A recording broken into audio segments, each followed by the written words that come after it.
Have you ever felt that no matter what you do, some outcomes are simply inevitable?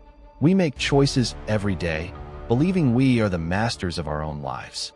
But what if the end of your story was already written? What if a power beyond your understanding had already sealed your fate? In the ancient world, nestled on the slopes of Mount Parnassus in Greece, was a place of immense power, the Oracle of Delphi. Here, whispers from the gods were delivered to mortals. Kings and commoners alike would make the treacherous journey to hear a glimpse of their future. But a prophecy from Delphi could be a blessing or a life-shattering curse.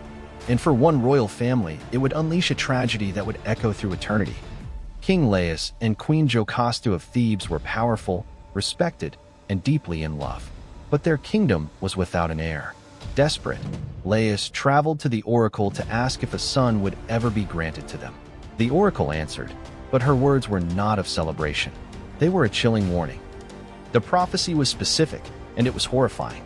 The Pythia, the priestess of Apollo, told Laius that he would indeed have a son.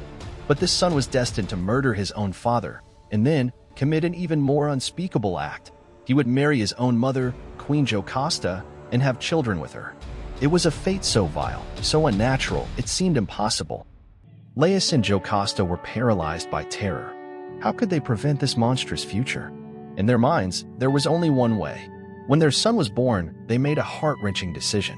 To defy the gods and cheat destiny, they ordered a servant to take the infant to the desolate slopes of Mount Cithaeron, to pierce his ankles and leave him to the elements. It was a brutal, desperate act. As far as they knew, the threat was eliminated. The prophecy was broken. But fate, as the gods of Greece so often demonstrated, is not so easily dismissed. A shepherd found the abandoned child before it was too late. Taking pity on him, he brought the boy to the nearby city of Corinth. There, the childless King Polybus and Queen Merope adopted the boy, naming him Oedipus, which meant swollen foot, after the injuries to his ankles. Oedipus was raised in splendor, completely unaware that he was not their biological son. He knew only love, privilege, and the belief that his life story began in Corinth. For years, his life was peaceful, but the quiet certainty of his world was shattered one evening. At a feast, a drunk and jealous nobleman sneered at Oedipus, accusing him of being a bastard, not the true son of the king. The accusation, though slurred and malicious, planted a seed of doubt in Oedipus's mind. His parents, Polybus and Merope, assured him it was a lie, but their reassurances couldn't erase the question that now haunted him. Who am I? Seeking the ultimate truth, Oedipus decided to go to the one place where such answers could be found. He traveled to Delphi, the very same oracle that had condemned him at birth. He stood before the priestess and asked the question that burned in his soul. Who are my real parents? The oracle's response would send his life spiraling into darkness. She did not answer his question. Instead, she repeated the very same prophecy given to Laius years before. You are fated to kill your father, the oracle declared, and you will bed your own mother. Oedipus was horrified. He loved Polybus and Merope. The thought of harming them was unbearable. In that moment, he made a swift, life-altering decision. He believed the king and queen of Corinth were his parents. To protect them, he vowed never to return. He would become a wanderer, an exile, putting as much distance between himself and his supposed destiny as possible. He fled from the only home he had ever known, believing he was running away from his fate. In reality, he was running directly towards it. His journey led him to a place called Phocis, the place where three roads meet. As he traveled, his path was blocked by a chariot carrying an older, arrogant nobleman and his attendants. Neither man would yield the right of way. Tempers flared. The nobleman struck Oedipus with his goad, an act of supreme disrespect. In a blind rage, a fury that seemed to come from somewhere deep within, Oedipus fought back with tremendous strength. He killed the nobleman and all but one of his servants, who managed to escape.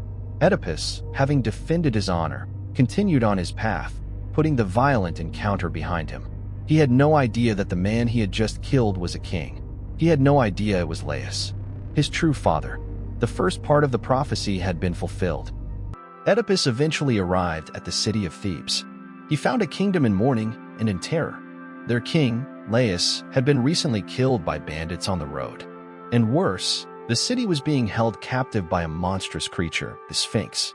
A creature with the body of a lion, the wings of an eagle, and the head of a woman. She blocked the entrance to the city, posing a riddle to all who tried to pass. Those who failed to answer were devoured instantly. The riddle was this: what goes on 4 feet in the morning, 2 feet at noon, and 3 feet in the evening?